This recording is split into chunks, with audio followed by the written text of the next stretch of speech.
Hello, and welcome to Sanditon Fancast, a fan-created podcast about the masterpiece and BritBox show Sanditon. We are your hosts. I'm Michelle. I live in the States. You can find me at Musings on Instagram and Twitter. I'm Rita. I live in England. I'm at Annoying Rita on Instagram and Twitter. This week we'll be discussing episode 5 of season 2, i.e. the kissy episode. Smooch up, people. It premiered on PBS on the 17th of April this year. It was directed by Hysteria and written by Robin French. Now, Robin is an award-winning playwright and screenwriter. His short film Crocodile won awards at Cannes, of all places, and he co-created and wrote 5 seasons of one of my favourite shows, a BBC sitcom called Cuckoo, which starred Greg Davies and had Andy Samberg in the first season, then Taylor Lautner, and then recently Andy McDowell, of all people. It went crazy places. Wow. So recommend. Let's start with a recap, as we always do. Alrighty. This episode begins at the Sanditon Assembly Rooms as Tom and Arthur watch the town's merchants clear out the supplies for that evening's ball. They have refused to offer them any credit until the army's debts are paid. Back at home, Arthur yells at Tom. About damn time. Now is not the time to gamble, Arthur. Those were your words. I know, but I got caught off guard. I questioned his character from the start, and you made me feel foolish for doubting him. They decide that Arthur will speak to the shopkeepers, and in the meantime, Tom has to finally tell Mary about his gambling debt. So strap on in. That's going to be a little bit uncomfortable. Esther, meanwhile, writes a letter to Lord Babington begging him for a reply, as it's been weeks since his last letter. Don't think too hard about the timeline, folks. Otherwise, we'll be here all night. Let's see. She promises that she is taking Dr. Fuchs' tincture to make her feel stronger. When she arrives downstairs, her aunt remarks how pale she looks. When she asks if the post has arrived, Edward does a sarcastic, "I'm sure he's not been led astray," which makes her bark out in annoyance. He smirks, sure that his plan is working. The bastard. Boo hiss. Back at the Parker residence, Alison is being a teenage drama queen and flinging all her clothes in a suitcase because she must leave immediately. She asks Charlotte to leave with her, but is refused. She has responsibilities. Charlotte talks some sense into her and convinces her to at least attend the ball. Alison then insists she knows the real reason she wants to stay in Sanditon, and it's the Colonel. And instead of denying it, Charlotte does another coy look-away thing, which made me scream at the TV in annoyance. So Charlotte then heads off to work. Sure, she has to hide behind a tree to avoid running into Mr. Colborne, but she's still somehow more mature than her sister. When she arrives, Augusta is in dramatic teenager mood because she won't be attending tonight's ball. When discussing said mood with Mrs. Wheatley, Charlotte says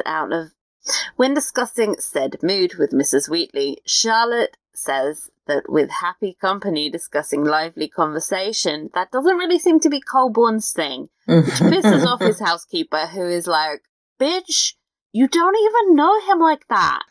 Which is true. That man is a mystery wrapped in an enigma wrapped in a waistcoat. A very pretty waistcoat. Over at the army camp, Fraser arrives with news that Alison is leaving tomorrow. He tries to convince Captain Carter to go speak with her and compel her to stay for the rest of the summer. Carter can't really see the point in trying. She's unlikely to listen to him now that she hates him. If Fraser wants her to stay, he should go speak to her himself. Enough of this Cyrano shit. So, he does. He and Alison go for a walk on the beach, and he explains that he counseled for Carter to tell her the truth. He even tells her about how Carter stole his Bidassoa story, and when he asks for her forgiveness for his part in the deceit, Alison tells him it would be rather churlish of her, given that he did save her life after all. Exactly. That's what we've been saying. Problem solved. Back at Hyrick Park, and Charlotte is finally teaching Leo something of substance. So we can't have that. Colborne interrupts and says he regrets the way they parted. But he cannot apologize and does not wish to explain himself. So Charlotte's still confused when he abruptly leaves. Charlotte then approaches Augusta to talk about the ball she can't attend. Augusta confides in her about how she used to watch her mother get dressed for society events and dance with her father, standing on his feet. She longed to be a part of that world with them and now feels just as out of reach as her parents. The garden party confirmed that her uncle will never change. We'll see about that. Charlotte's on a mission now, so she goes to Mr. Colborne's study to talk to him, and he finally apologizes in a proper manner. On reflection, the garden party, how I spoke to you, I cannot regret the intention of my words, but I regret the way I expressed them. Is that an apology? I believe so, yes. Then I accept it. See? Not that hard! No!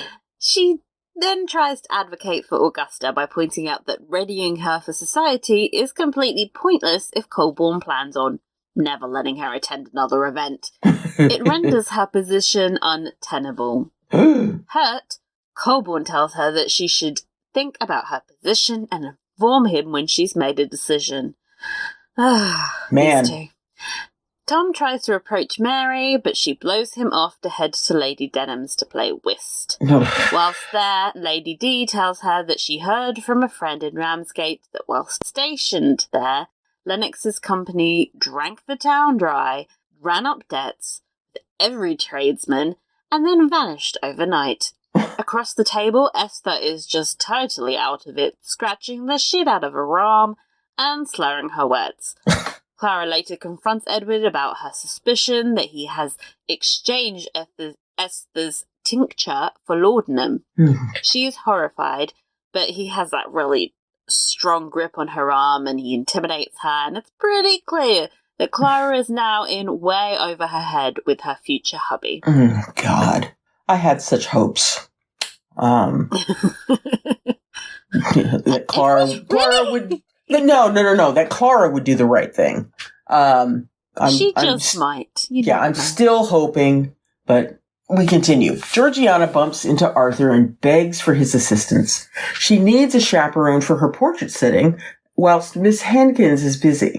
After an hour, he has to leave and is enough of a shipper that he leaves them unchaperoned.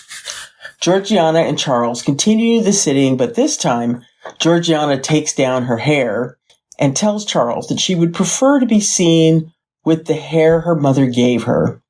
When they discuss her father and her inheritance, Charles tells her that if he had money, he would travel and paint and spend the whole day in bed. Winky face emoji. And then he wouldn't have to do another miserable commission. Present company not included, of course, because he tells her, quite nervously, that he is doing this portrait out of love. Georgiana then runs up and kisses him. Much. So good. Yes. When Mary gets home, she tells Tom that what she learned about Ramsgate and that they need to resolve this now before the army leaves in the middle of the night. Tom finally tells her about the gambling debts. It's fair to say that she doesn't take this well and blurts out that Sidney loves Charlotte and only married Eliza to get him out of debt. Now he has thrown Sidney's sacrifice away on a game of dice. Worry not, the ball is going ahead. Arthur, a loyal customer of Mr. Torson's bakery, got him to convince the other shopkeepers to extend their credit for another 3 days. Huzzah! This is great news for Georgiana and Charlotte as they're already in their ball gowns. Georgiana learns that Charlotte is reconsidering her position as a governess and encourages Charlotte to consider Colonel Lennox instead. After all, she doesn't want to end up in Wilmington married to Ralph. Poor Ralph. Everyone refers to him as if he is a fate worse than death. Team Ralph. Yes. Allison then makes her She's all that entrance down the stairs, looking fabulous in her old Mayday gown, and the three girls make their way off to the party. When they arrive, Tom pulls Charlotte aside. And you, Charlotte. I hope that you will be dancing this evening. I know that Sydney will want to see you dancing again. As do I. Thank you, Tom. Yes. OMG, Tom! That was actually kind of sweet! Oh. The moment is then undercut when Colonel Lennox asks Charlotte for her first dance, and she is forced to accept. So anyway, he begins his preamble to a proposal where he talks about how altered his life is in just a few short weeks. Blah, blah, blah, but before he can get to the will you marry me part, she bows out to go sit with her forlorn-looking sister. Take a hint, dude. Yeah. Lady Denham approaches Tom and starts railing at him about how the soldiers are going to bankrupt the town. Again. She claims to have warned him, which is a damn lie, by the way. In fact, she was encouraging Tom not rest on his laurels in episode 1, but she's conveniently forgotten that part and now instead expects Tom to magically fix this problem that was actually created by Colonel Lennox. I wouldn't hold my breath, Lady D, because Tom has mentally checked out of this entire situation. Alison has enough of watching Captain Carter flirting with a gaggle of young girls and interrupts them to give him the talking down he deserves. She rebukes his lack of honour and character, refuses to dance with him when he asks, which is quite the 19th century put down. I mean, scandalous. And she begs him to reconsider his behaviour towards his next victim. She twirls away victorious, having regained her pride, and who just happened to overhear this whole thing? Her new bestie, Captain Fraser, of course. He looks very happy. Yes, he does. Across the room, Edward is trying his level best to make Esther look unhinged by passing her a glass of wine and having her drop it. He then whispers in his aunt's ear about Esther's grandfather being crazy. It's not exactly subtle. He then hands Esther a replacement glass of wine, this one filled with laudanum. So you just know shit's about to hit the proverbial. Charles approaches Georgiana for a dance and does a dramatic shake off of his coat before they engage in a hell of a fun-looking jig. Across the room, Mary asks Arthur if she can trust Charles with Georgiana, which he replies to in typical Arthur fashion, "I would trust him with my life." Oh, Arthur, I love you, but dude. But this fun time does not last. A very drugged up Esther then staggers her way into the center of the dash floor, which makes a huge scene. She has to be carried off into a dark room for an inspection by Dr. Fuchs. He immediately diagnoses her with hysteria. Lady D is dubious after all. Esther's symptoms began just as she started taking his tincture. Dr. Fuchs then admits that he has prescribed Esther a harmless placebo, which offers up only one explanation. She's loco. I mean, she comes off as more drunk than anything to me. But Absolutely. We'll get into that later. Absolutely. Charles and Georgiana sneak outside into the terrace alone. Scandalous. He asks her how long she's staying in Sanditon. She explains she's just kind of stuck there until she's married, thanks to her tedious guardians. Charles then tells her he's leaving after he finishes her portrait, which should be sometime tomorrow. He's leaving for Europe. Tomorrow! She asks him if this is goodbye, and then he begs her to come with him. She assumes he wants her to be his mistress, but then he kind of half-assed proposes. Yes. Before she can respond, Mary comes along and drags her inside. Damn it, Mary! Let them finish your conversation. Okay, so we're 40 minutes into this episode when we get the plot twist. Mr. Colborne and his niece arrive at the ball looking fancy. Yes. Augusta is just absolutely ecstatic and declares that Charlotte has worked some kind of spell on her uncle. The love spell, obviously. Charlotte is never allowed to leave them. Time for another dance. This time it was quadrille. Colborne and Augusta soon switch out for Colborne and Charlotte because, of course, yes, they do that whole talking while dancing thing that we all love, and he tries to convince her to stay on as a governess. Cannot explain the effect you've had, Miss Hayward, on all of us.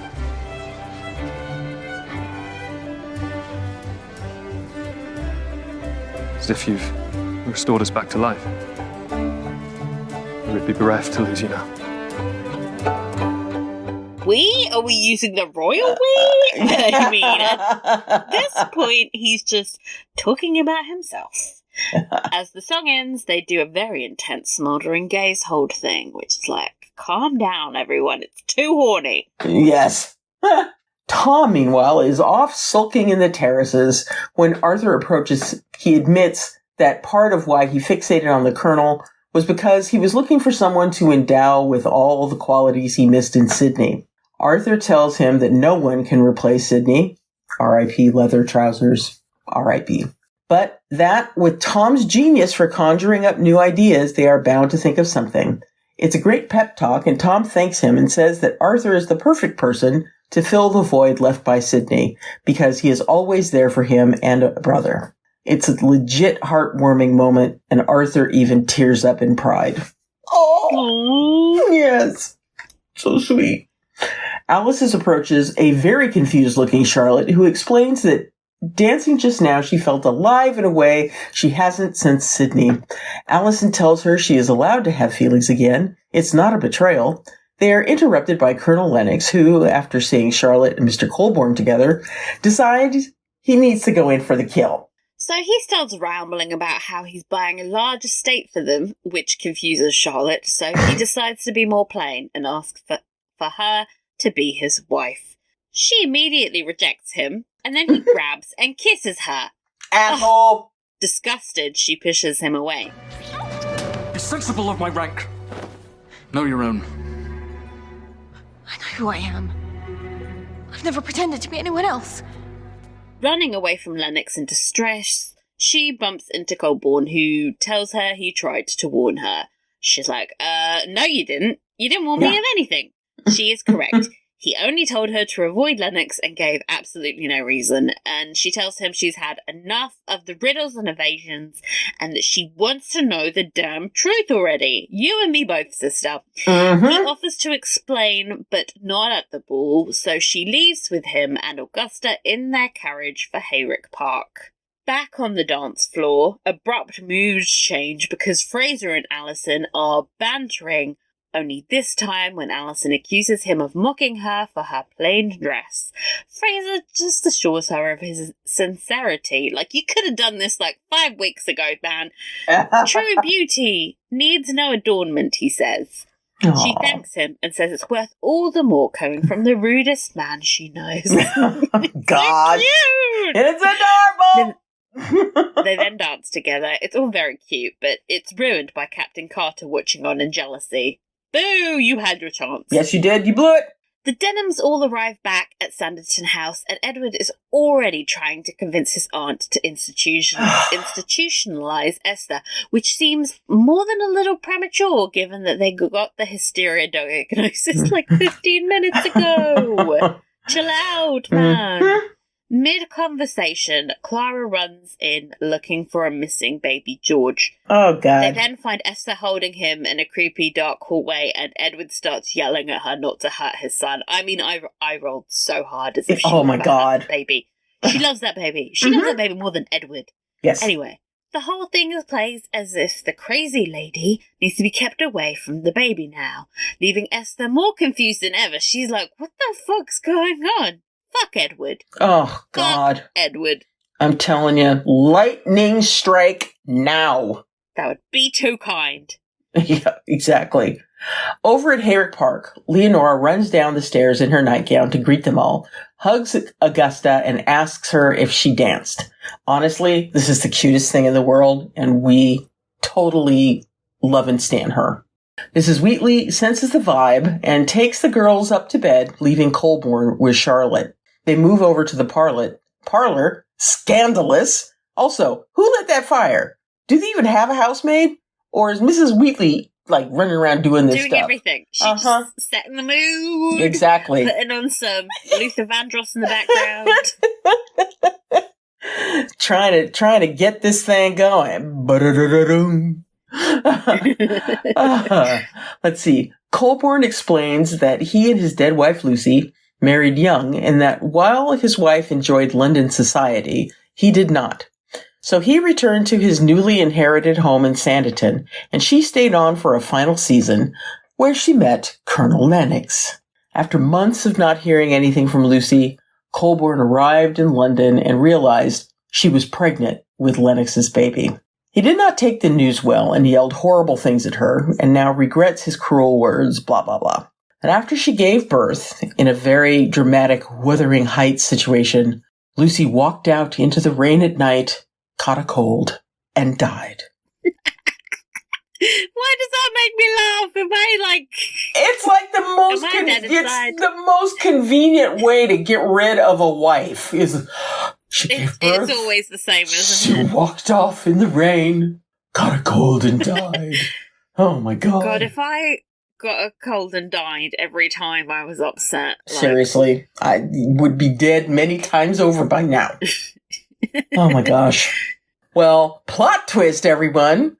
Poor little Leo, who has been eavesdropping into this conversation from behind the door, looks devastated because clearly this is news to her. She walks away upset. Back inside the parlor, Charlotte begs him to stop beating himself up about the past and focus on the future, a future that could be very dear indeed. She then bats her eyelashes at him, and they lean in for a kiss. Finally! The smoochiest of episodes concludes with a smooch. Yes. Okay, so wow. First impressions of this episode. What did you think? Holy crap!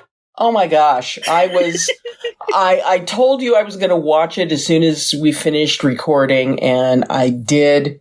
I did say that I would send you little texts, but I would try not to spoil it. And you basically said, let me know if they kiss. Yes, ma'am. So I was not prepared for how much kissing. No, I was like, what the fuck? This episode, man. There were several incoherent texts, and it was really entertaining. But holy cow, this was a good episode. This is another episode where they try to pack in a lot of storyline, a lot of movement of each of the storylines, and I think it was a little too much. Yeah, I was kind of blown away by how much happened. Yeah, and I was excited, but also confused. Yeah. I was just like, all of the things were happening to me at once. Yeah.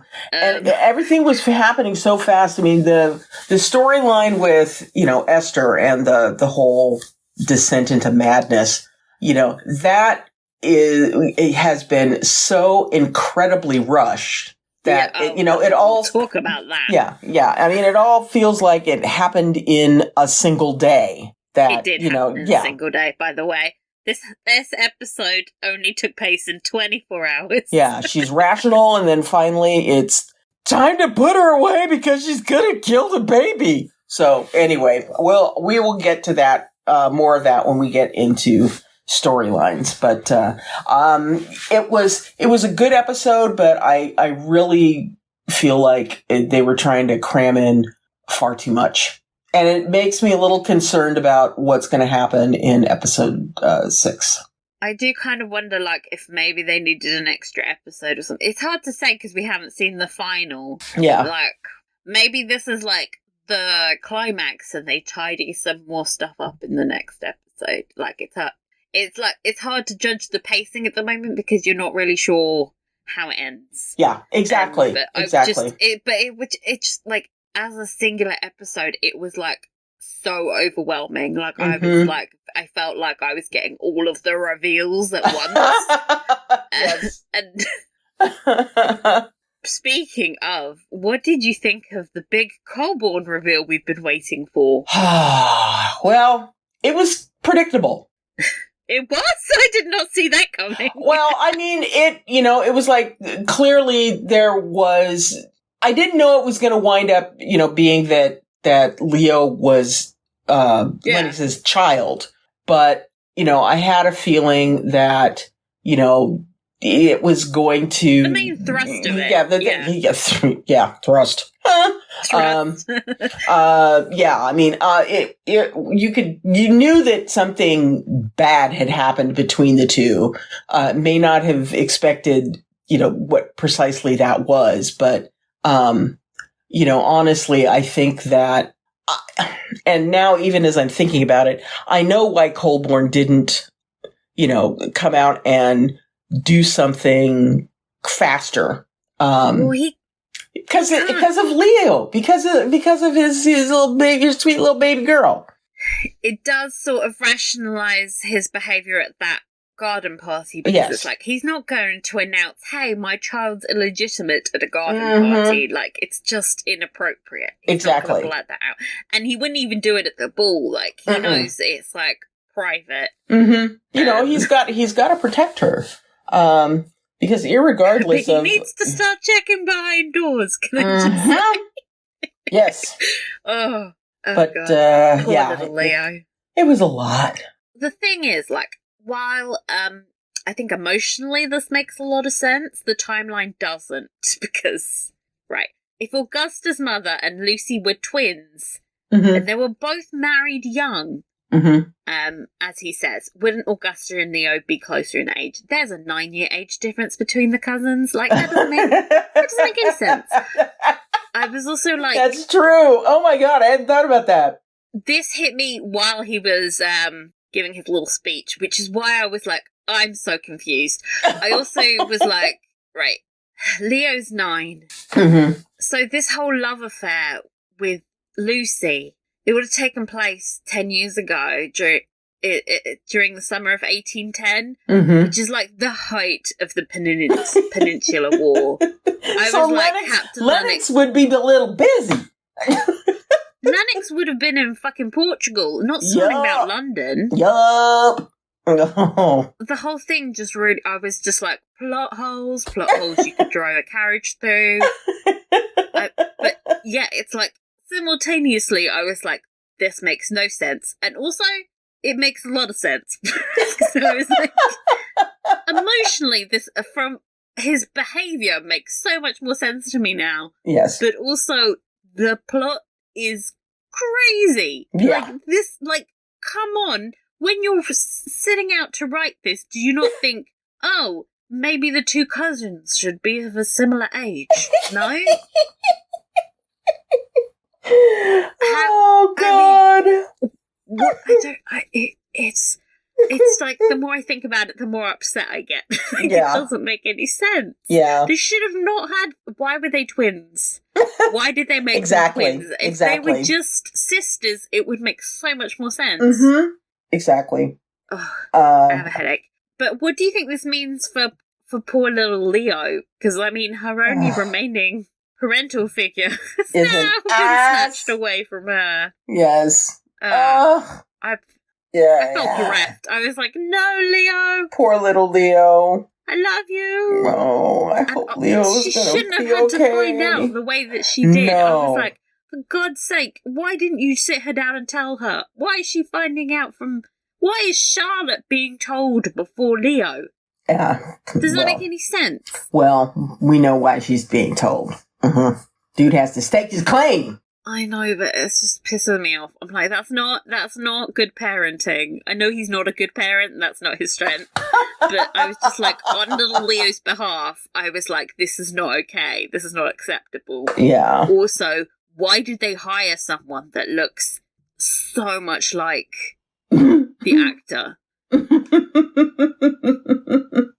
She has those cheeks. The cheeks have to be genetic. It doesn't make any sense to me.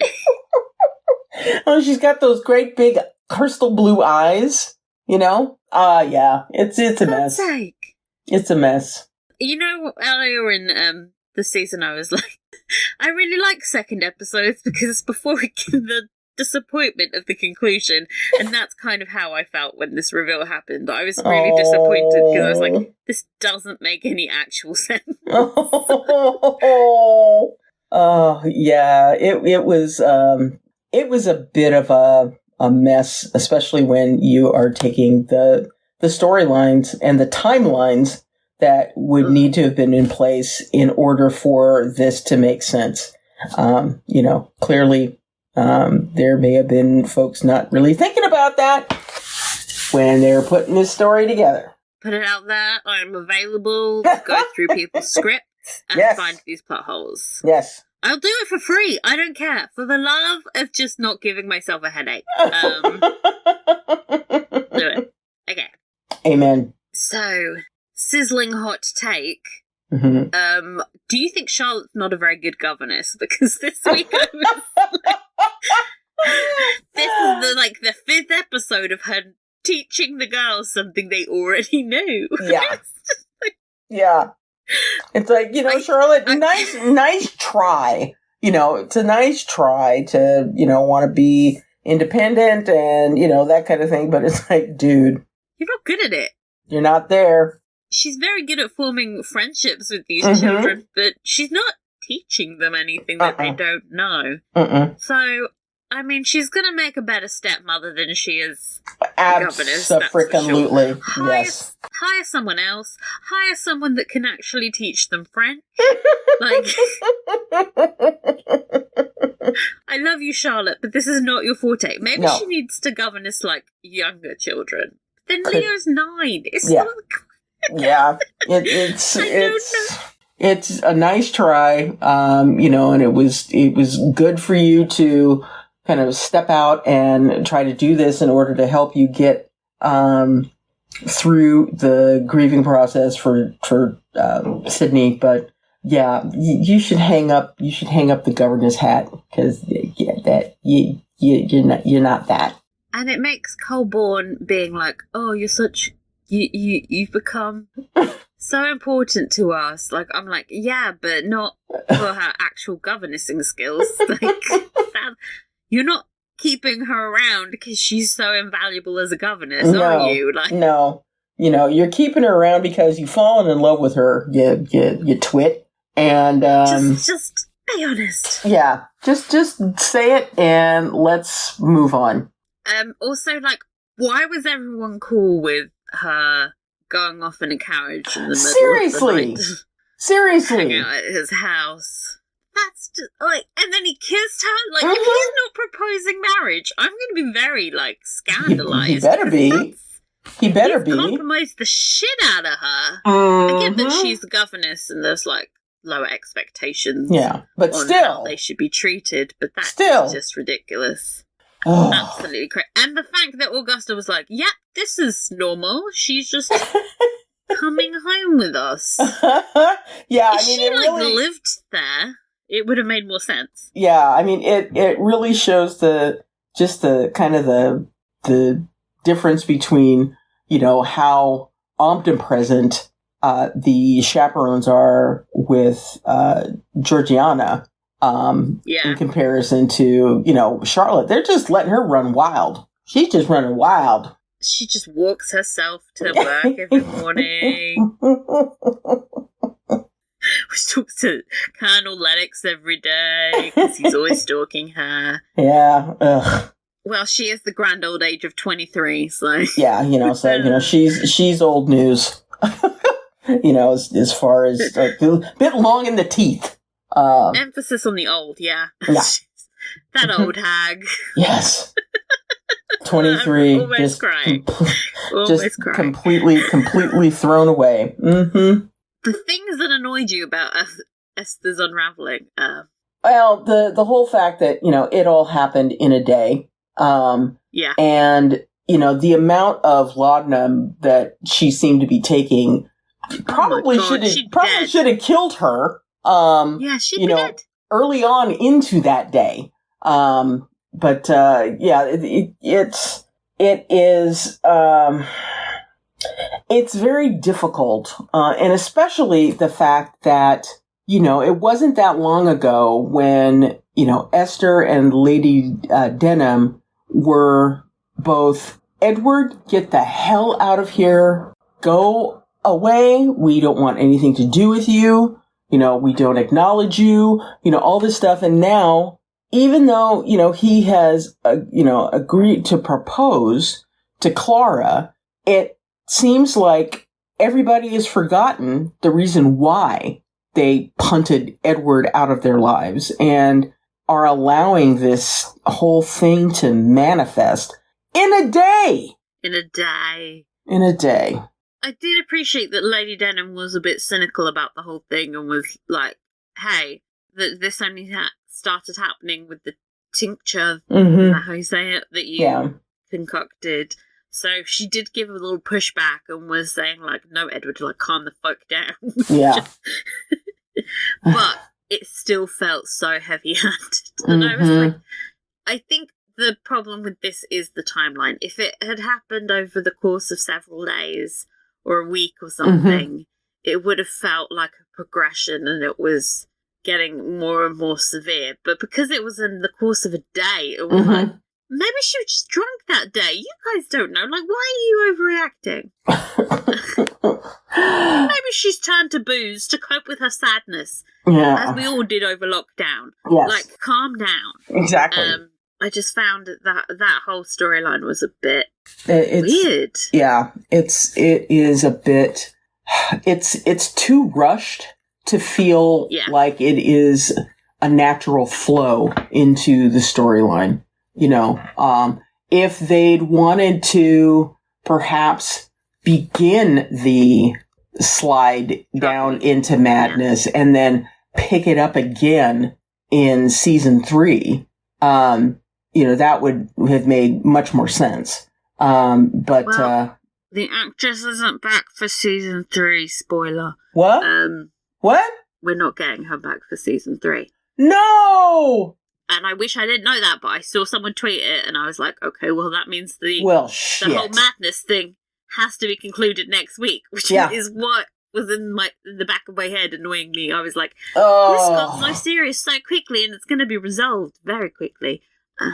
What a shitty way to send her off the show and out of the story. We don't know how it concludes. It could be some magical thing where Clara saves her and it's like, yeah, sisterhood. But I think we all know that that's not going to happen.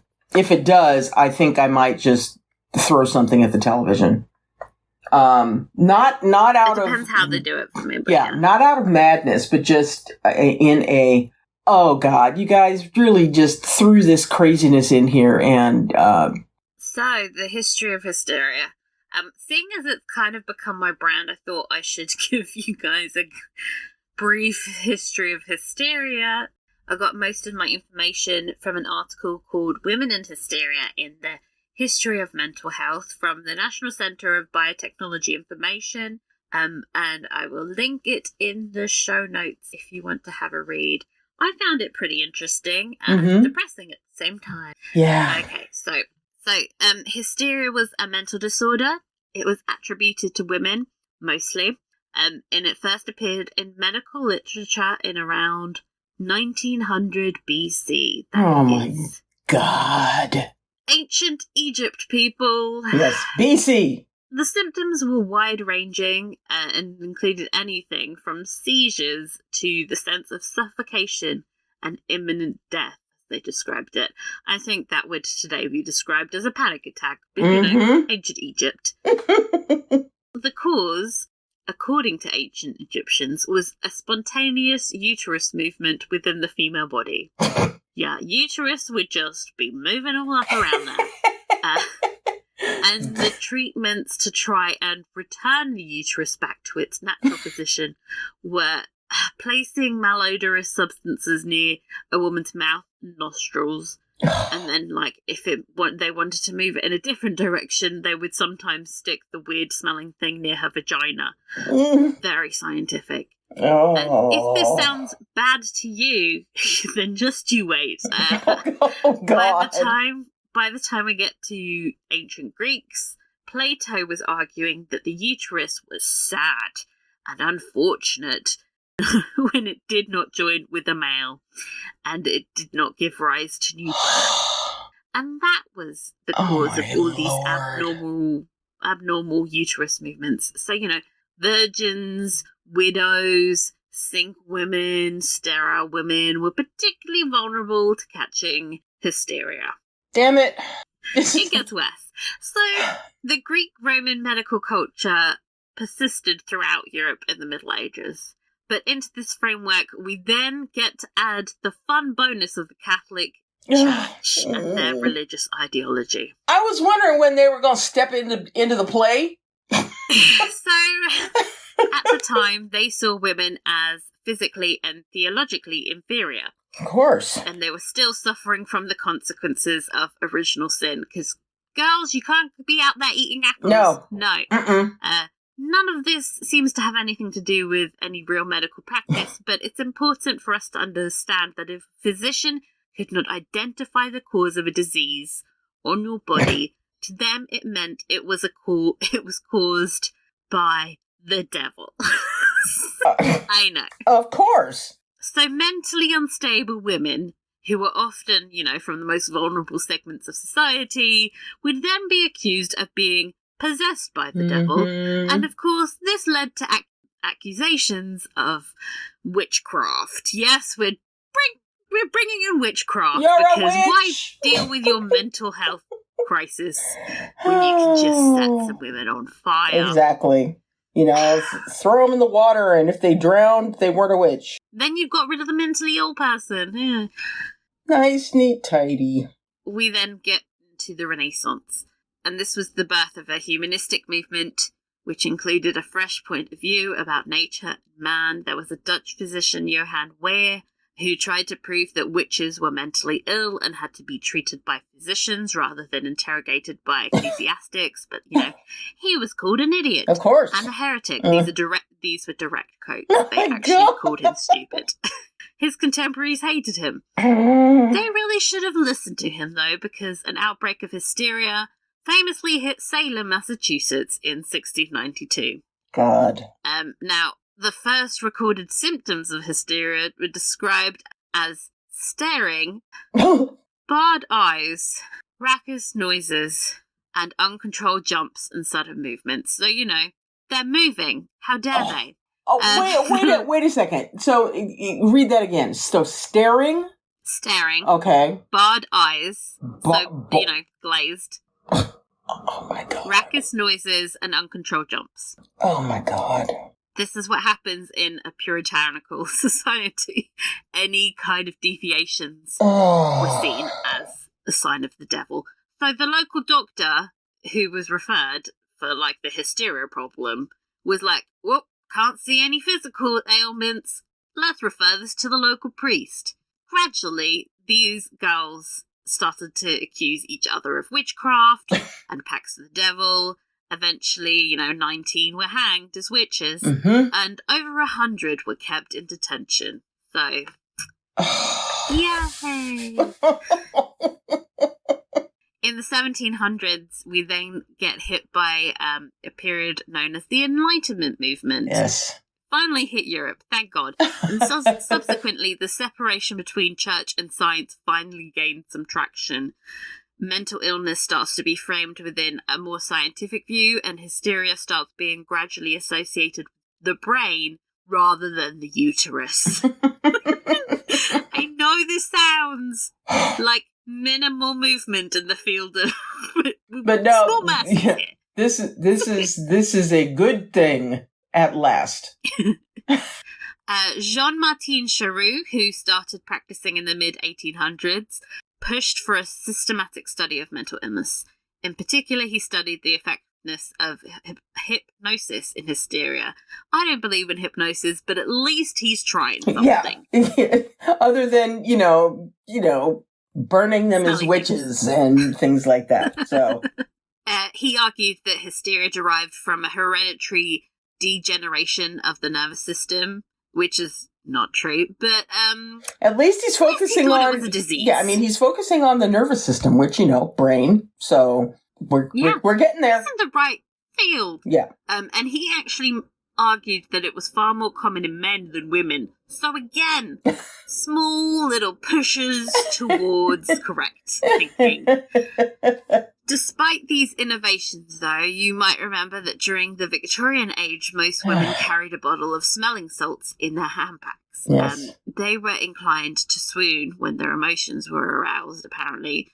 It was believed that the wandering room disliked the pungent odour and returned to its place when they smelt that shit, allowing women to recover their consciousness. So, we might have made some small... tiny incremental gains, but almost 4,000 years later, the bullshit about the wandering room continues. It still continues. God. It wasn't really until the birth of the 20th century that a real boom in psychiatry produced figures such as Pierre Janet, Sigmund Freud, Joseph Breuer, Carl Jung, all of whom had somewhat bizarre ideas about hysteria.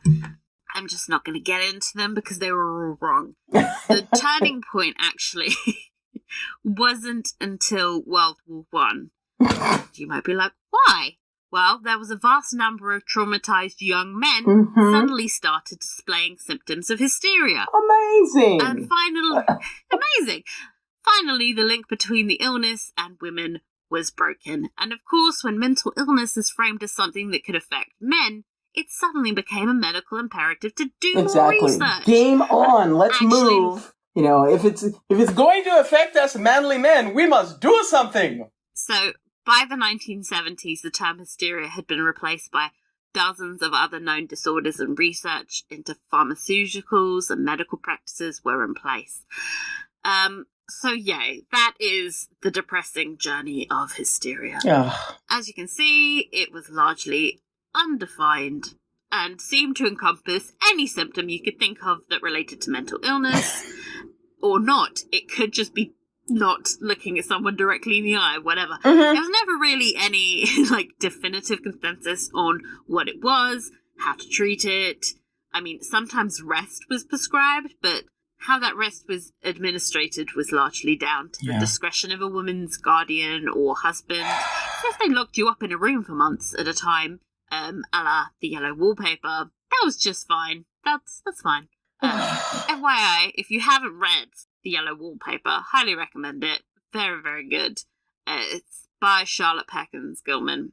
Really highlights the inherent misogyny that was at the heart of the birth of this diagnosis and the treatments as this completely imaginary disorder. I mean, just every day, be thankful that we're not being burned as witches. It's so sad when, you are talking about this, being around for 4,000 years and they really didn't get things going until maybe 100 years ago. Yeah. Yeah. And even then, hysteria treatments were still happening well into the 60s. So, hate! Doesn't it just make you want to cry? I think. Yeah, it makes me stabby. Especially as a mentally ill woman. I'm like, I would have been burned at the stake. Oh! Being a bit depressed, they would have, And all right, you're a witch. You're a witch. Burn her. Damn it, man. Why have you got to be so shit? And the title of my memoir. And within the context of Sanditon, if I didn't already want to have Edward's head on a pike, I certainly do now. Speaking of Edward, what do you think is fueling this absolutely brutal, savage revenge in him? That he's willing to drug someone? Because she went against him. She abandoned him. Here's the thing.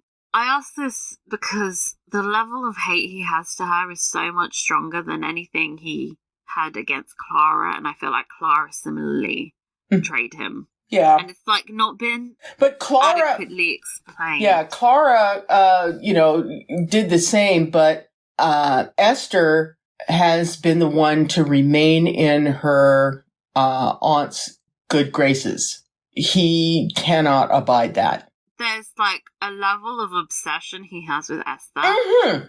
Oh yeah. It comes from the same question I had earlier in the season of like, what's the origin story of this? Because I feel like you can only really hate someone this much if you had like real affection for them when they were younger. Mm-hmm. And that could very well be true. And the fact that she turned her back on him and is now reaping all of the benefits. It's one of those. Well, it's kind of like that. Well, if I can't have you, no one can. Yeah. Yeah. It's that kind of thing.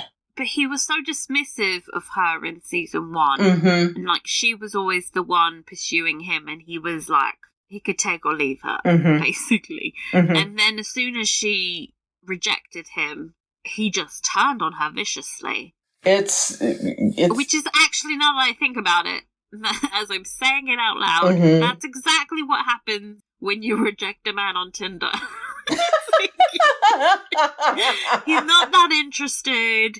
He's like barely paying any attention to you. But then when you say you're not interested, he's then calling you like horrible names. Oh. Okay, so he's just a misogynist. Yeah. Okay, it all made sense to me now. Thank you. He's a psychopathic misogynist who is, in this, if I can't have you, no one can.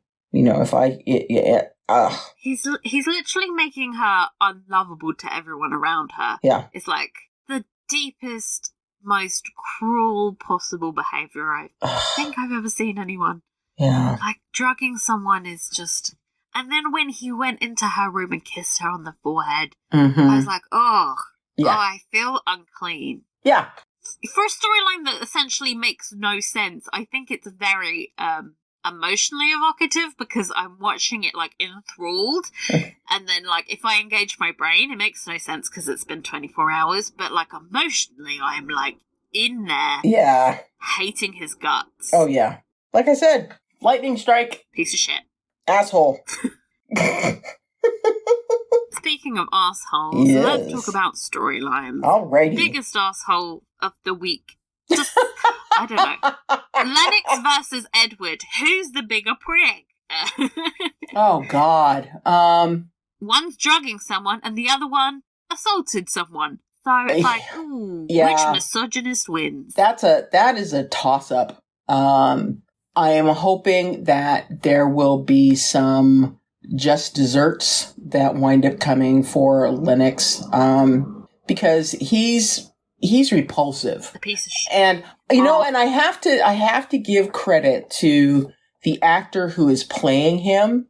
I love that actor. Yeah, I mean when he first showed up on screen, there was a physical lightness about him. Here is this handsome, war hero, that kind of thing. And as each week has gone by, I swear he has been like physically like pulling back, and revealing more and more, sleaze. And he's he's doing it in not only really subtle but truly effective ways. I am incredibly impressed by the actor who is playing that role. But oh my God, he needs to have a terrible writing accident.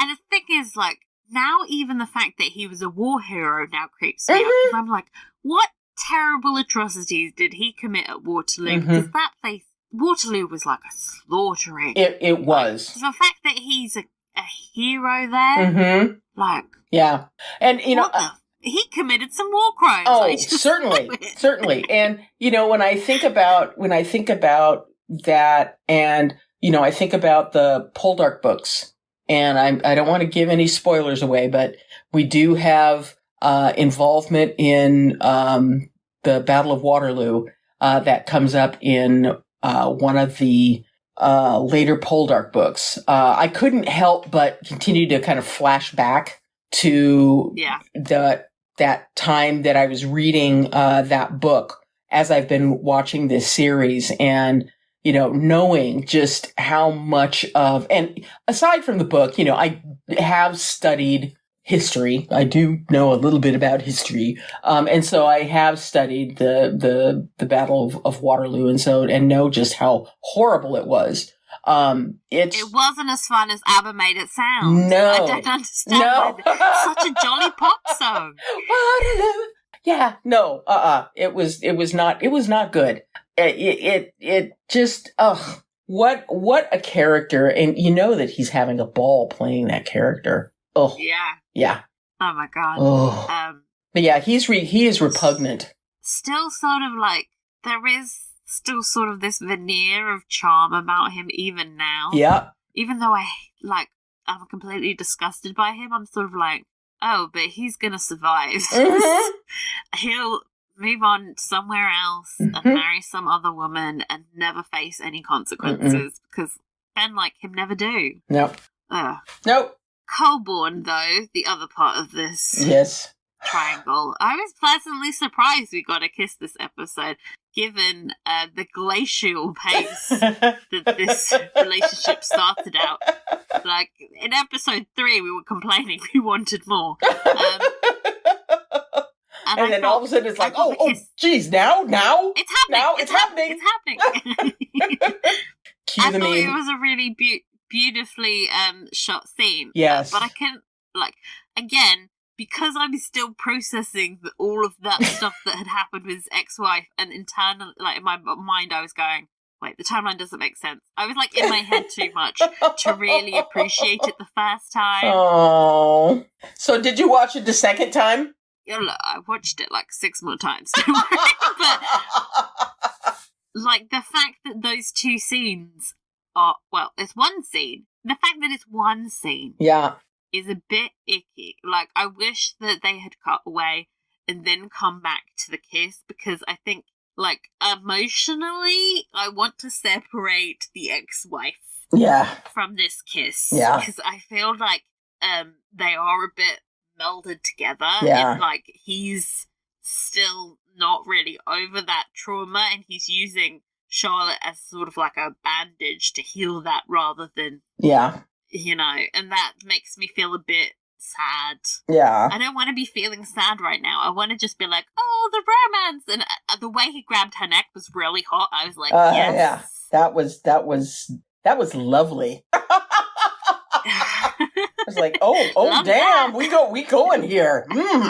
This is. You really went for it. Yeah, I think I've been watching too many K-dramas where the kisses are they barely touch lips. Yeah, exactly. These little sweet little pecks and that kind of thing, and then you turn on something else and it's like tiny pecks that last for 45 seconds while the song plays in the background that they're trying to get you to buy. Exactly. The next scene, it's morning. They're in bed and they're fully clothed. They just stayed up all night cuddling. Yes, okay. That's it. Meanwhile, over in Sanditon, people just be making out, kissing all over the place. Yup. I mean, having just complained, I really loved their interactions this episode. I thought all her little pushbacks at him in the schoolroom to get him to apologise or express yourself, damn it. They were really funny. Yes. I loved when she's like, is that an apology? And he's like, yeah. Yes. He sort of smiles like, I know I'm being a dick. Yeah. I think one thing I enjoy about this pairing is just how freely Charlotte's able to speak with him. She gives him a lot of shit, and that's not really something you expect to see. Especially for a governess. Yeah.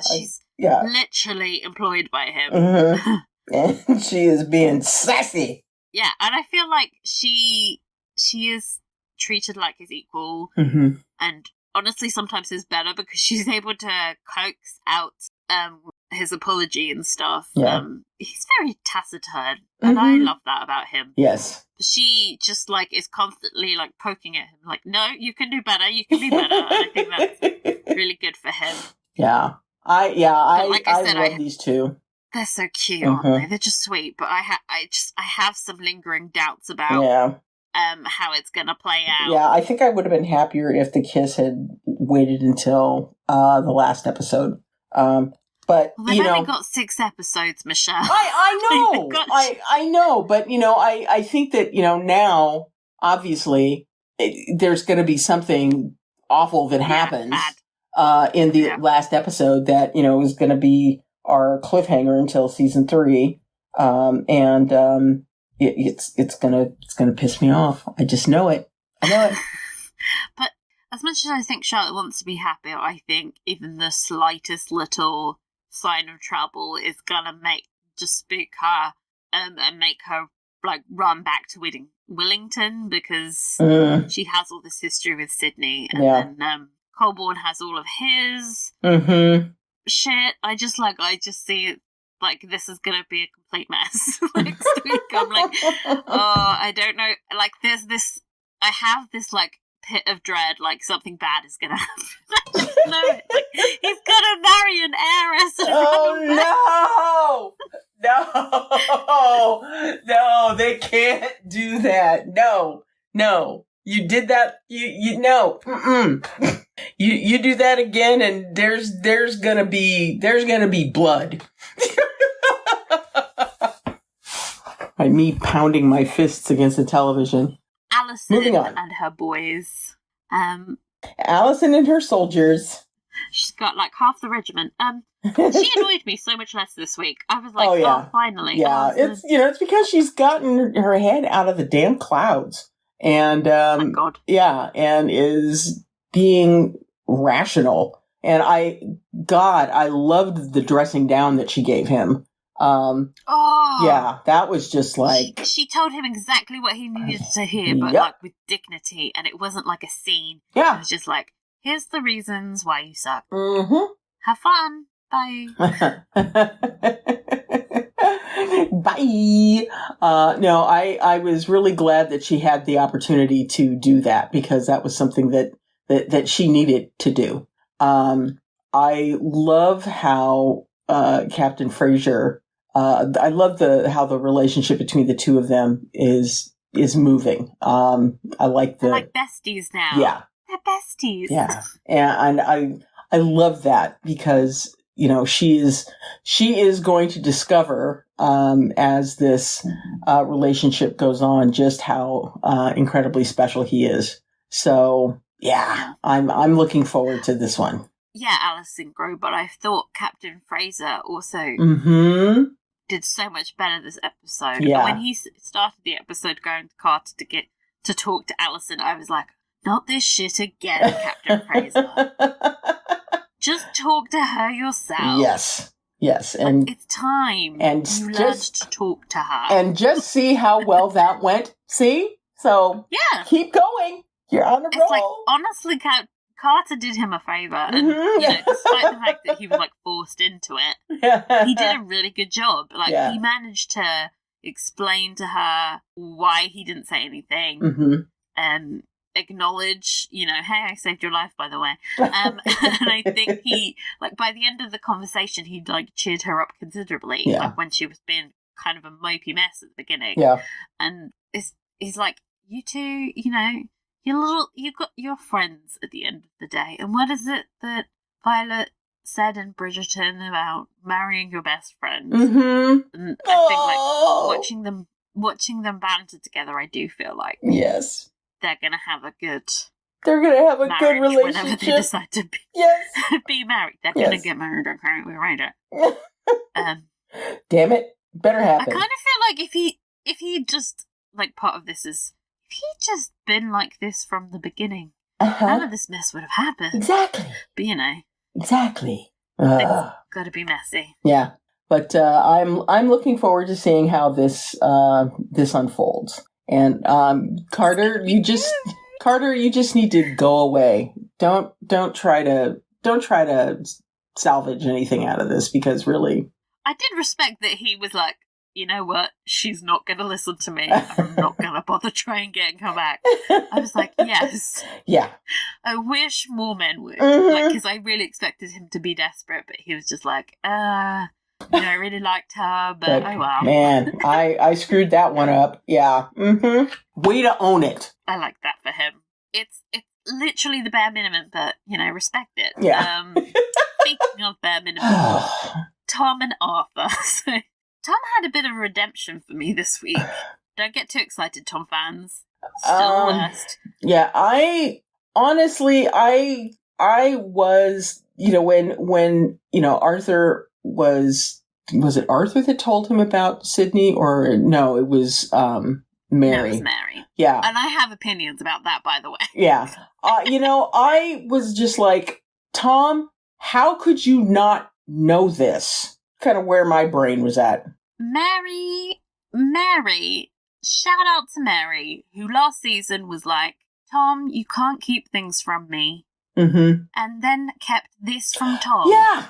For like a year. Yeah. In retrospect, Mary is a huge fucking hypocrite. Mm-hmm. And I felt like the way, here's the thing. When you decide to keep such a big secret from your husband, yeah, you either go to the grave with that secret, or you tell him in a normal, calm way. Mm-hmm. You don't yell it out at him in the middle of an argument. Right. That's the worst way to handle the situation. And I get that Mary is annoyed. Yeah, she's had it. Full sympathy for Mary. Yeah, she's had it. She's had it with her idiot gambling husband. But honestly, that was deeply hurtful. Yeah. That was she was trying to make him cry. And I was just like, damn, girl. That's not a healthy move. That's not a healthy marriage. Yeah, damn, and you're girl. not any better than him because you kept a huge secret. Mm-hmm. A massive secret. I just didn't love it. No. I can't believe I felt bad for Tom, but I did. I was like, if you're gonna tell him, don't do it like that. That's the worst way possible. You could see it literally devastated him. Mm-hmm. He had no idea. I don't know how he had no idea. Yeah, that is probably the only reason why, my level of sympathy for him is maybe not as deep as yours, because it was like, didn't everybody know that Sydney and Charlotte were in love? How did you miss this? He did have his head up his ass for most of season 1. He was very busy with his own shit. And also, if Sydney doesn't tell him, how is he gonna know? It's the same thing I feel about Alison not knowing about Charlotte and Colborne. She hasn't registered that that's happening. Oh my god, a parallel. So it's I think siblings can just be completely oblivious. Unless you're gonna tell them. Yeah. And I think the explanation of him missing Sydney, mm-hmm. Being so deep in his grief that he just started projecting onto Colonel Lennox. Yeah. Makes a lot of sense. Yeah. There was a scene earlier in the season where he explains to Colonel Lennox what the Sydney's legacy is, the town, and Colonel Lennox was like, oh, what a good legacy. And I feel like he projected a bit on him. Mm-hmm. I didn't really understand that until it was explained to us in the episode, and then I was like, oh, that makes sense. The psychology of that makes so much sense. Mm-hmm. And because grief is involved, it makes it harder for me to be like, Tom's a bitch this episode, because I'm like, oh, yeah, grief is he's processing something really difficult. Grief is one of those things that can kind of trump, oh god, I hate that word now.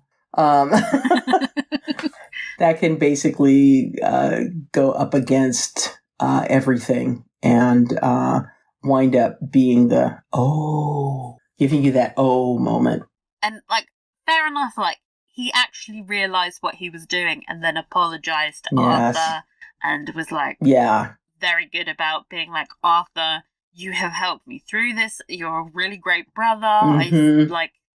I see so much of Sydney in you. Like, yeah, he really validated Arthur, and I'm an Arthur stan, so I was like, I was thrilled with that. Yes, thank you for giving him his dues, because he's been an excellent brother. Mm-hmm. And even when he was like, he yelled at Tom at the beginning of the episode, but it never like creeped into vindictive, like, right. Oh, Mary. Oh, Mary. She's a saint, but she's also not been very, like, no. this season. No. I've been like, now I kind of get why you married Tom. you two belong together. Yeah. Okay. Yeah. That does make sense. I now don't feel like Mary is trapped in this marriage. I'm like, oh, this is what you deserve, Mary. This is the marriage you've created, you know? Oh, man. I'm gonna get so yelled at for being a Mary hater, but here we are. Oh, gosh. No. Okay. Speaking of my Mary hate. We get on to Georgiana and Charles. Yay! Oh my gosh. What do you think about this week? I love these two so much. Yeah. I really do. And I, when he was telling her that he was leaving and, he asked her to come with him and, when she says, as your concubine, and just the look of shock on his face, and it's like, no, my little baby. As my wife. I was just like, swooned. Oh, yeah. There was deep, heavy swoon happening. I was so excited, and then Mary drew. Yeah. Where I was like, let them talk about this. Let them talk. Yes, please. They need to. I know that I've read the, what happens, the little preview of what happens next week, and I know we're gonna get to that. But I'm filled with dread about what is coming for Georgiana. No. Yeah, I am. But, I'm dreading what's coming up. Yeah. I really enjoyed what we got. Yeah, same here. In particular, I was moved by just how Georgiana wanted to let her hair down in the portrait, and her telling Charles that be portrayed with the hair. Yeah, be portrayed with the hair her mother gave her. I was just like, oh God, I just that was such a powerful statement. Yeah, it's a powerful statement. And one of acceptance of one's own beauty and power and womanhood, and it was just. And I noticed that she didn't do it until after Arthur left. Yeah, it made me think it must be like a very intimate act for her to trust Charles with and just open up and be vulnerable like that. It's such a contrast to where they were in the first episode of the season, where I feel like, yeah, of course she'd allow Charles to see her like that. That's pretty much the only person that she's opened up to like that on the show. Yeah. Even with Charlotte, she's not this intimate with. Yeah. And even Otis, when we think back to, Otis, the guy that she was all hung up on in season 1, I don't think that she was as comfortable with who she was even with him. I love this so much. It's so good, right? There's depth here.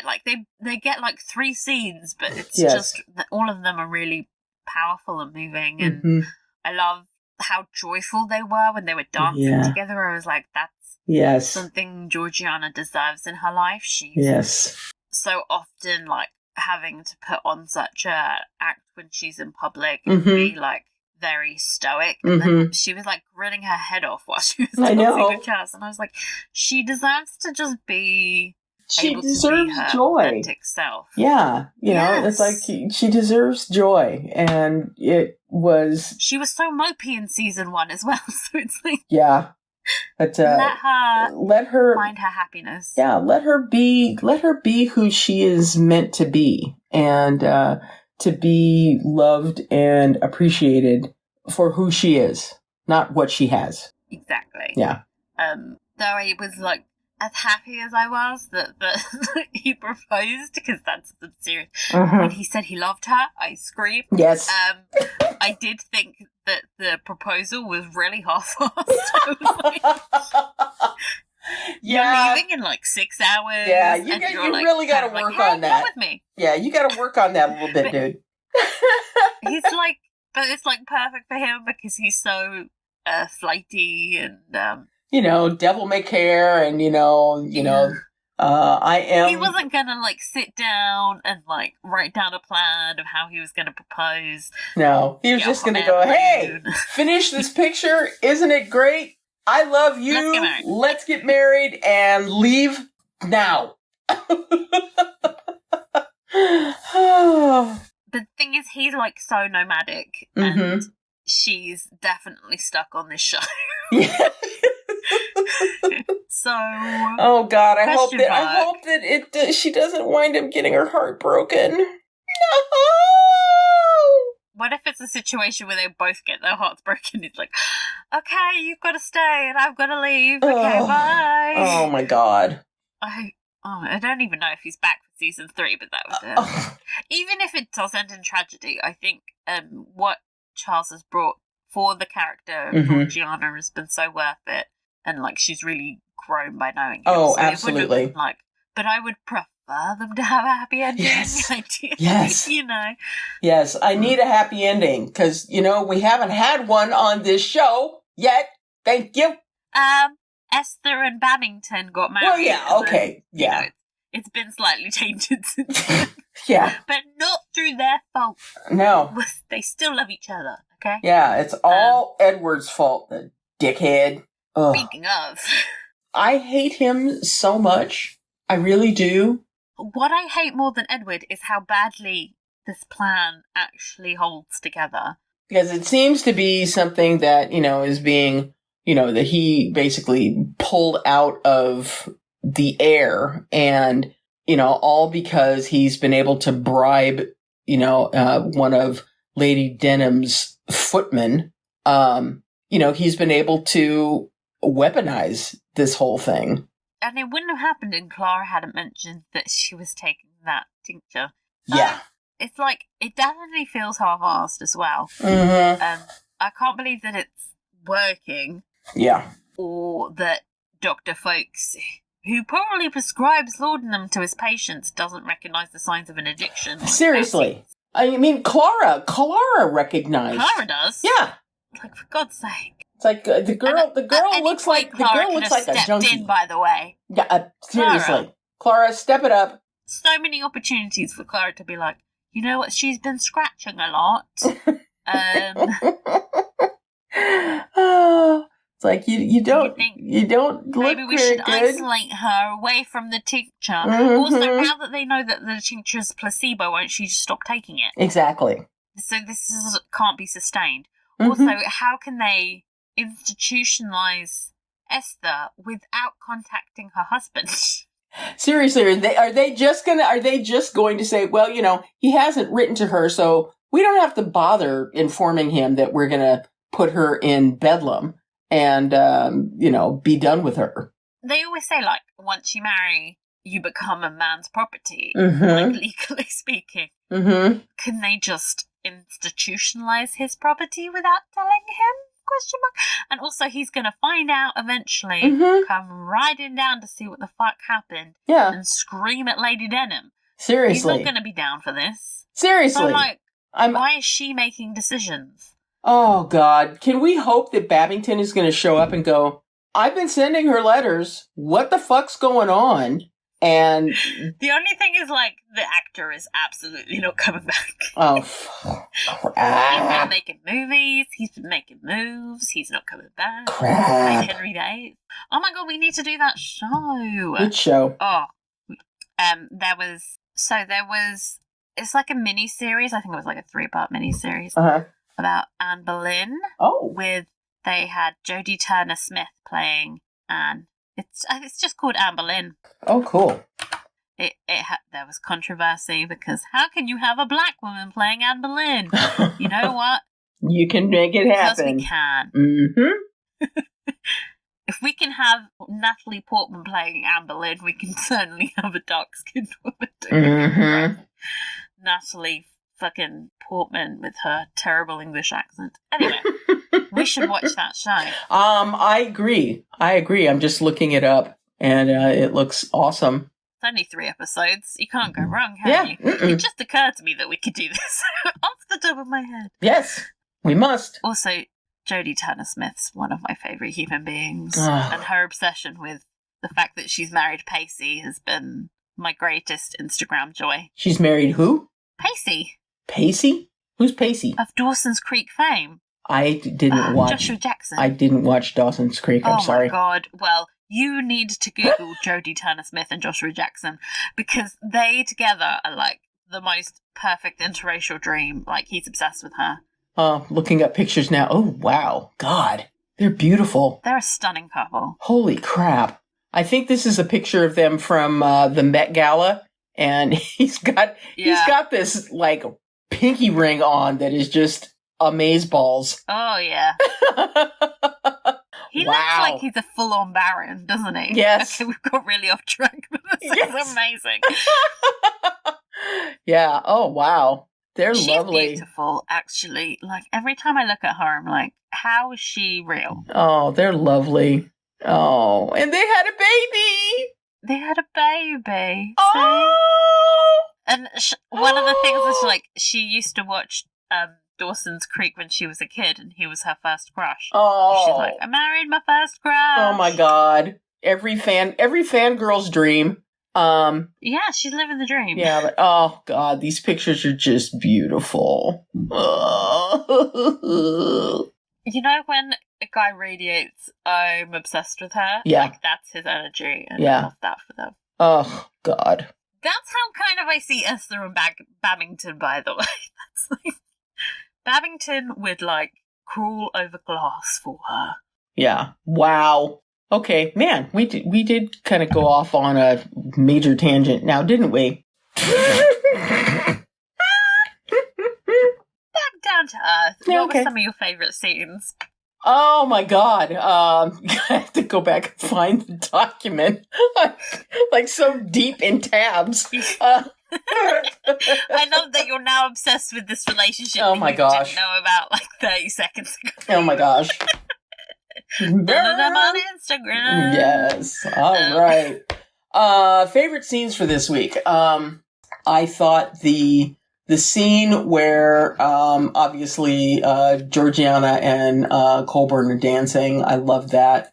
But I'm a sucker for. You mean Charlotte, Georgiana, and Colburn? Charlotte. Charlotte. That would be a fun combination, by the way. Can we get Colburn and Georgiana in a scene? But when Charlotte and Colburn were dancing, loved that. I also loved the scene where Allison is, giving Carter his very classy dressing down.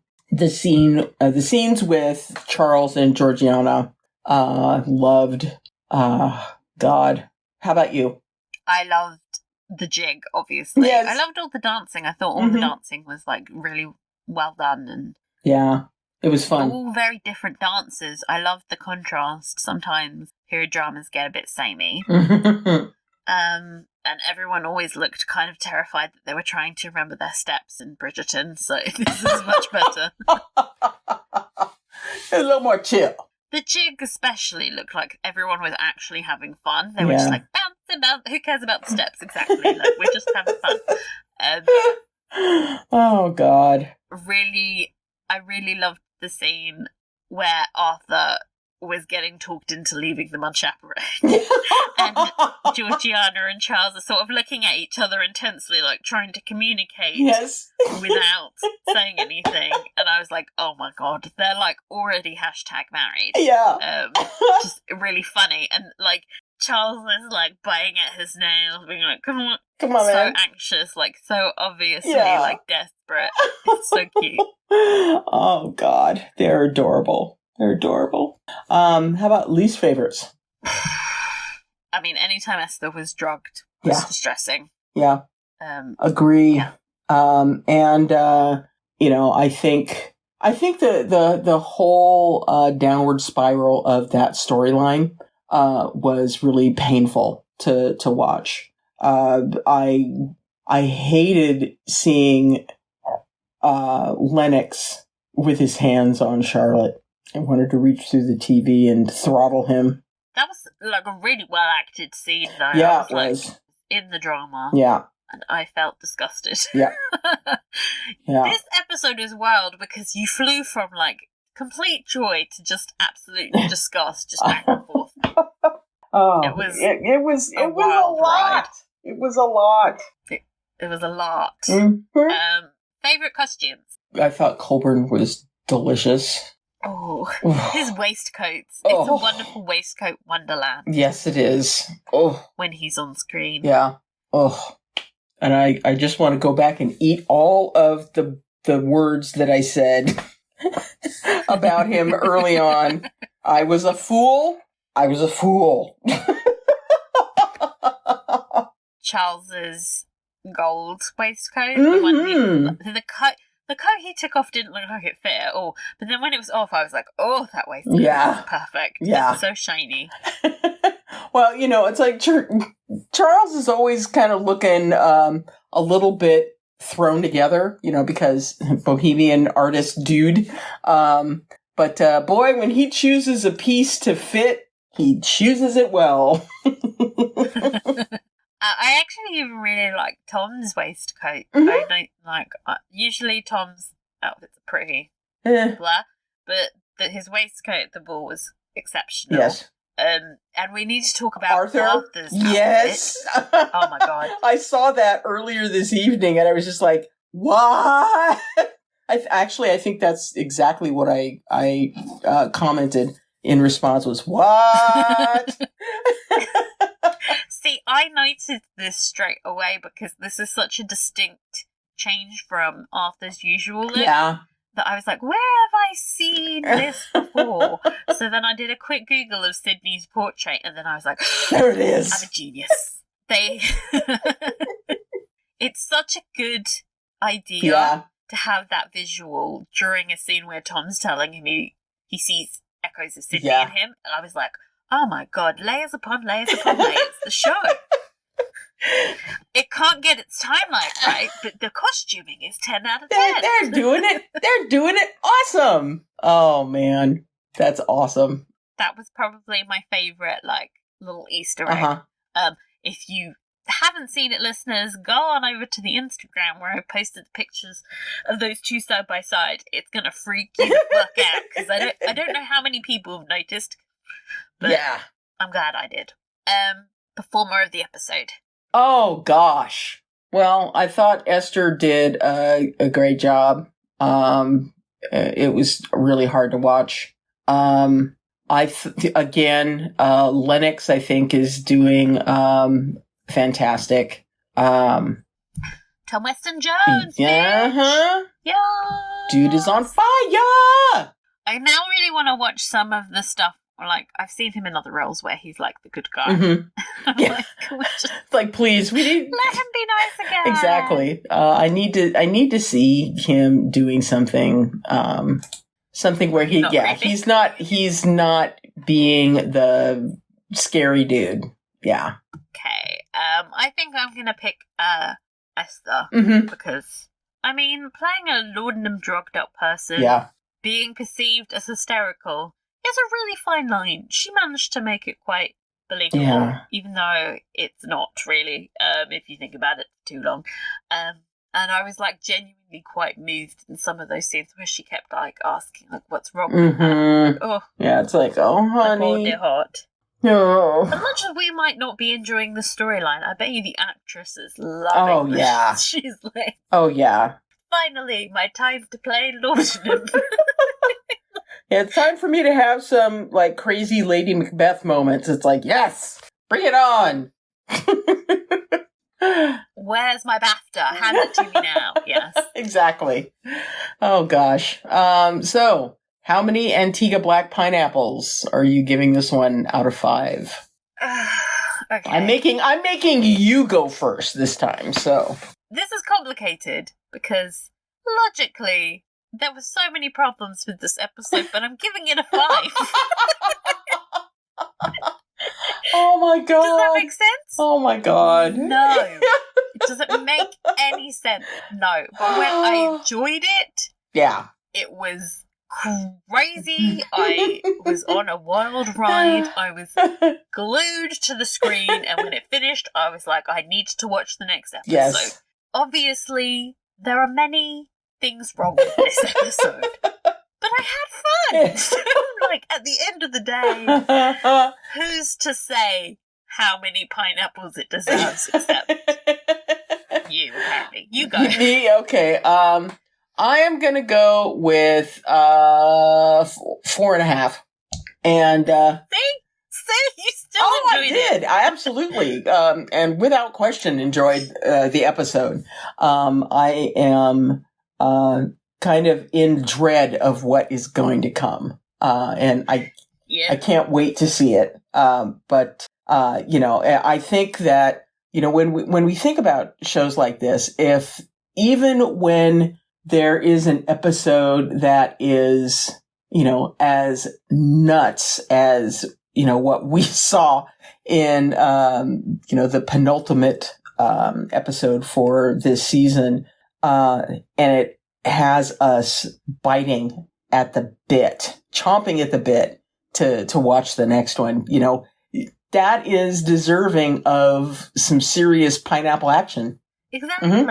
Like, how many times did we watch absolute craziness on Poldark and we were like, I don't want to watch the next episode. I don't feel that way with Sanditon. No. I'm like, it's crazy. But I need it. I want it. Yes. Gotta have it. Give me more.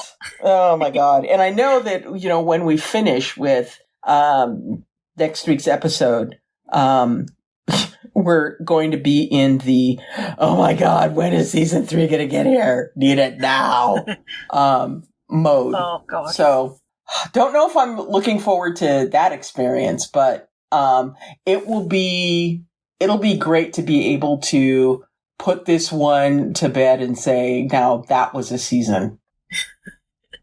That was a season. Okay. That was a thing. That was the most underwhelming of statements, Michelle. That happened. Okay. That was one hell of a season. Yeah. Yes. There we go. Okay. So, time for postcards from Sanditon. Yes. I'm keeping this going. Yes. It's making me want to pee. Okay. All right. So, hi, Michelle and Rita. Loved the podcast last week. And with all the Georgiana and Lockhart movement, this week I'm excited to hear your episode 5 podcast. Episode 5 is a gem. Every single scene is perfection. In my opinion, everyone in the Sanditon ensemble does some of their best work in this episode. I also love the director's choice in how to frame these last few episodes. We have a lot more close frame shots in the characters' faces, which I believe helps us to be aware of their emotions. Arthur Parker is yet again the hero of Sanditon. Without him, the ball would not happen. While Tom wallows in his sorrow, Arthur is getting shit done. I'm glad Tom finally recognizes Arthur and appreciates him. Yes! And I think we are all so happy to have Mary finally call Tom out, and Lady D for that matter, too. Yes! Lady D's a hypocrite! Mm-hmm. She didn't want shit! Lady D is just absolutely full of shit, as usual. Yes! Yes! For me, though, 2 scenes never escape my mind. The dance between Charlotte and Colborne, wow. The music and choreography are perfect. I also like the way it is filmed close up to see their emotions.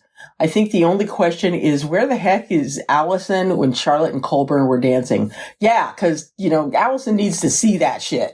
And, get off the loo. You never know. Get off the Lennox train. Let's see. And the final scene of the episode where Colborne opens up to Charlotte, So well acted by Rose Williams and Ben Lloyd Hughes. You can feel the pain and discovery happening in the conversation, and the sweet moment where Charlotte takes Colburn's hand is beautiful.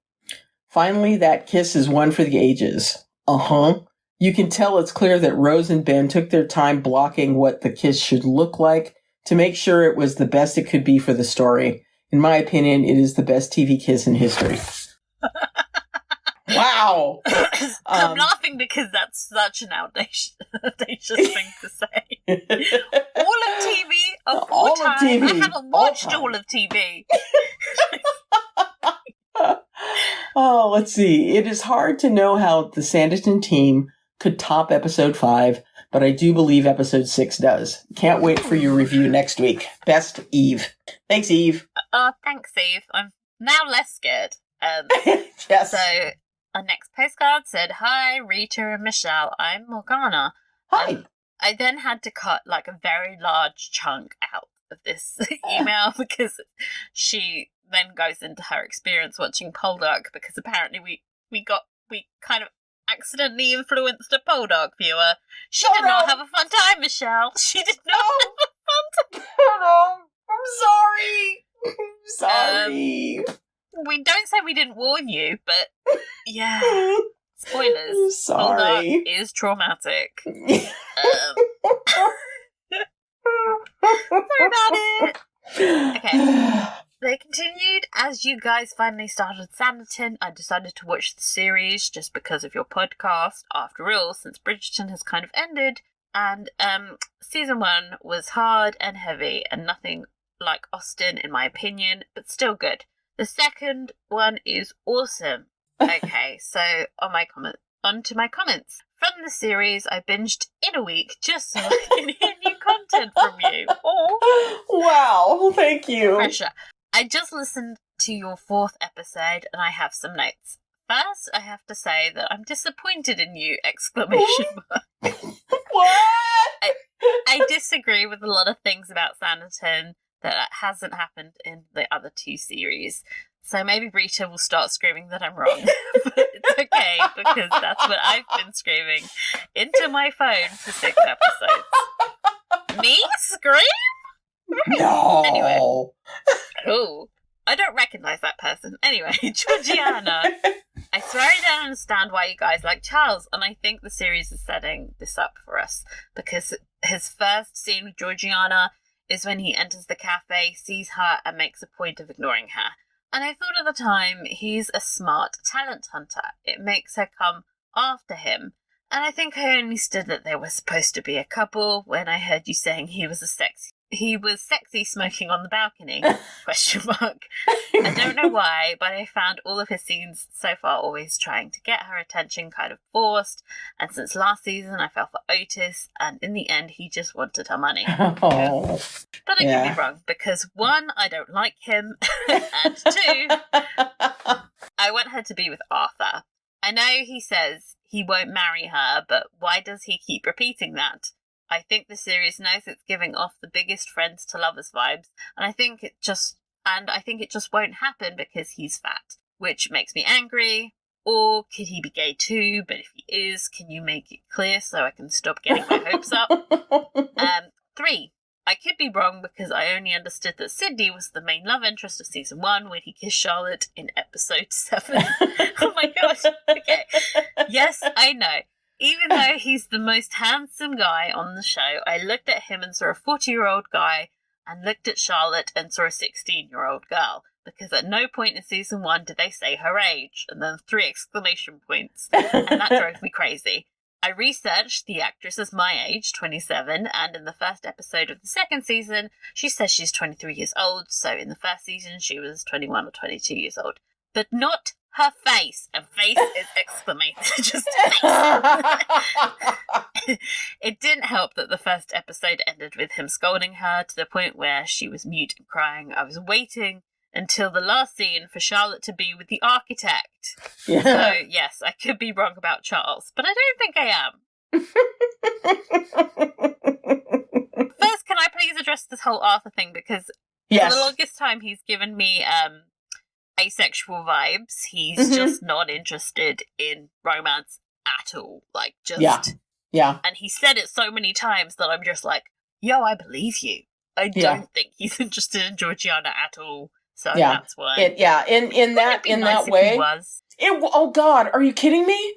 If he was, I would be so damn happy. I mean, I love the two of them together, but I, like you, really see them as just the dearest of friends, because I don't think Arthur has that desire. Yeah, and isn't it nice that we get like a male-female friendship in a Regency era show? That's nice. Yeah. Anyway. Yeah, I honestly think that, Arthur would marry her if she didn't want to be, continue to be bothered with, all of these fortune hunters, but he wants her to be happy. I just don't think he might marry her, but it would never be a romantic relationship. No, it would not. It would not. Yeah. Mm-hmm. Okay. Yeah. So back to the email. Yes. And she said, okay, back to Georgiana. Okay. It's like, all right. So I don't think Mrs. Parker's advice was bad. It would be if Georgiana were a black woman in the 20th century, but she's a mixed-race woman in the 18th century. Mm-hmm. Is it 19th century? It's the 19th century. 19th century, yeah. Yeah. Mm-hmm. Okay. And me being a black woman with a white mother and a black father and a history teacher with a great interest in racial issues, I think her advice is very down to earth.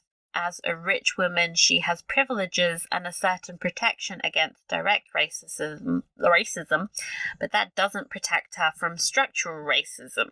The show brings in the pineapple scene in season 1, how much shit she has to hear from Lady Denham. I think Mary is right to point out that she needs to marry someone with social influence so that she continues to be respected, and so that if she goes to live in London along with high society, because this respect she has in Sanditon only exists because she is in a village where she is the richest person. That can change depending on who she marries. A certain artist with a bohemian life adds to that 15 children. That money and respect are gone, and she won't be able to provide for her children the safety and protection she had. Ugh. I found it quite silly that Lady Denham said that Georgiana was a hypocrite, living on the bonds of slavery. Everyone lived off the profits of slavery in the UK at the time. An excellent point, by the way. England only became the power that it was, and that it is today, because of its colonies. The only way for anyone to be living off the profit of slavery is if the Crown returned all the state's capital to the colonies, which they clearly didn't do. So if all white people can live off the indirect profits of slavery, why not black people? Why is only Georgiana a hypocrite? Fuck you, Lady D. Let her know that's true. Finally, I need to say that I love Alison. Every scene of her, I laugh like a dork. For me, she is a fanfic of Marianne. Alison with Fraser is what Austen tried in Sense and Sensibility and failed with Marianne and Brandon, but we apologise to the Queen because it was the first book published and it couldn't be perfect. And Brandon is 35 years old in the book and is considered almost an old dying man. Love you guys. Oh, thank you so much. Thank you. That was a fun email. And I didn't scream at you, see. I actually agree with most of it. Except the architect bit. I did not like Leo. It was the accent. It was the terrible fake Western accent. You know how accents just make me hate people? That was, yeah. Oh yeah. Yeah. It's just like nails on a chalkboard when he talks. Anyway. Oh, let's see. Hello, wonderful podcasters. It's me, Annie from AZ. I started listening to you ladies for your Bridgerton Season 2 content, and now, thanks to you two, I have been sucked into yet another period drama. Stick around. We'll keep dragging you down this pike. Yes. No complaints here, although I was really bummed that Theo James left after Season 1. I am enjoying Season 2. I'm enjoying Season 2 for the strong female portrayals, even though I can't say that I'm a Hayborn stan. It has been nice to see our main protagonists, Charlotte and Georgiana, grow and mature. I also love the costumes, bonnets and all. I think as far as Season 2 goes, Episode 5 really had it all. There was drama, a ball, several steamy kisses. As the penultimate episode of the season, it did a really great job of setting up the finale. One thing I wanted to ask your opinion on, is the lack of gloves where the men are concerned at these dances. Oh, yes. Yeah. Yes.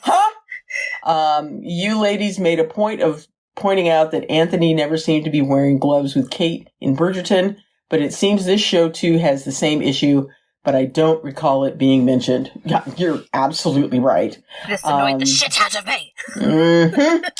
Anyway, thanks for the weekly content. It and this show is keeping me entertained while I eagerly await the next season of Bridgerton. I was also wondering if you ladies might cover Mr. Malcolm's List. I have not seen it yet, but have read the book. Thanks again, Annie from Arizona. And to answer that question, yes, we have it on the list. Yes, it's on the list. Mm-hmm. It's deeply on the list. It's still not out in the UK, which is really annoying, but it looks so good. Michelle, I'm so excited to watch it!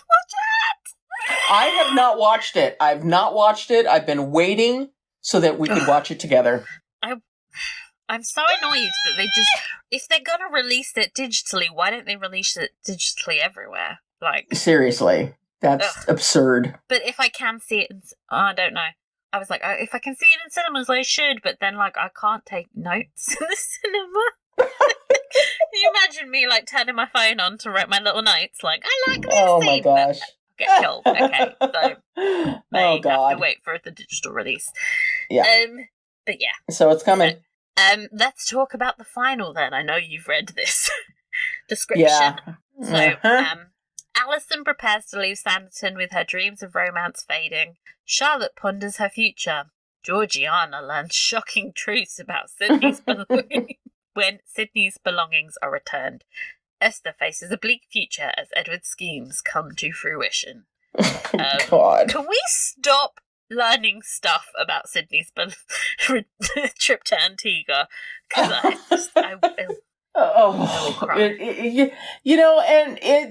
when I saw this, it's like when Sydney's belongings are returned. Wait a second, weren't his belongings returned like in the second episode? He has more belongings that are coming this way that are going to reveal more. We saw them being packed up in the first episode, and then in the second episode, they said they had been contacted by his solicitors or something, or like somebody in the, I don't know, one of the people. So, but I would assume that the letter that they got and telling them he died would be sent with his belongings, because it's one ship. You're not gonna wait a month and then send it on the next ship. Like they're making... They've really dragged this out. The first information that we get about the episode, and I'm finding a plot hole. Like, that's not a good start. And this isn't going to be good for Georgiana. No. I'm really. What do you think it is? Because she still has her money. She has her money, right? Do we know that? She has to have her money. Well, she won the court case. Unless there's like a piece of paper that's like, "Soz, we lost actually." Oh. Oh my God. I just pictured that visually in my head. Sydney's fancy handwriting. Yes, lol. Soz. Oh God. But I hope she does, but I'm not counting on it. I'm not counting. They were not dropping counting so on many breadcrumbs about her mother earlier in the season that I'm like begging there to be like a family tree or something in there. But that would be awesome. But I am not. It's gonna be something. I am not hopeful. Yeah, and I then am she's not gonna hopeful. be like, I can't marry you, Charles, because I've got to stay and find out about this family tree. Yeah, exactly. Ugh. I am worried. I'm deeply worried. It's the only bright spot, like everyone else. Though knowing that Esther's not in season 3 makes me think like, we'll get this resolved. She'll be fine.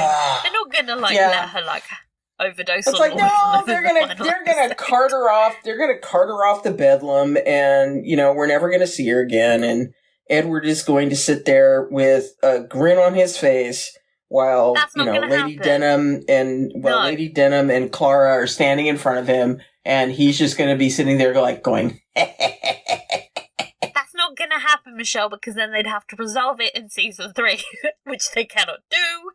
So Clara's gonna say, literally, this is the only thing I can think of. Clara's gonna be like, yeah, Edward's been drugging her. That's the only possible end to this. Oh, God. Well, I will try not to be glass half empty or glass 3/4 empty or glass just freaking empty when it comes to that storyline. We'll see. How about you? What are you looking forward to? Well, Alison. I'm very confused about how Charlotte is pondering her future. She can't continue to be a governess, I suppose, because she just made out with her employer. Yeah, and and Lennox, is sexually assaulting her. Yeah, no. She's not. So it's like, what are you talking about? Future? It's like, I would go with column A for Colburn. Thank you. Colburn has just made out with her. But he didn't propose, did he? Do you think? True enough. True enough. But maybe she just feels like, what the fuck am I gonna do? I've just made out with my employer. Should I quit? Should I quit? But we also have to think about the fact that little Leo has heard all of this. Oh God. And what is going to happen to Leo? Who's gonna love her now if she loses her Charlotte? Oh God. I'm not happy. Well, okay, the longer we talk about it, the more dread just fills the pit of my stomach. And, I'm just going to have to stay up and watch it and satisfy my curiosity. And hopefully be able to get to sleep afterwards. You're going to eat your hat because Clara is going to do the right thing. I just know it. Not that I have some huge faith in Clara, but I just think that's the only logistical way that this can end. Oh, God.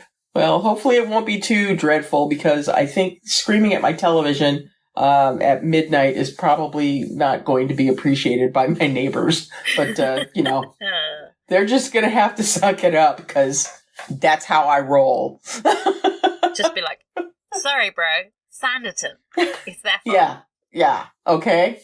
Oh, gosh. Well, gang, that's all from us this week. We'll be back discussing the finale next week. But in the meantime, you can follow us on Twitter and Instagram for updates. We are In the Books Network. You can also email us if you want to be read out in our postcards feature. Please email us at inthebooksnetwork@gmail.com. And if you enjoyed the podcast, please share it with your friends and give us a rate and review because that really does help us out. Thank you so much, and we'll see you next week. Bye! Bye.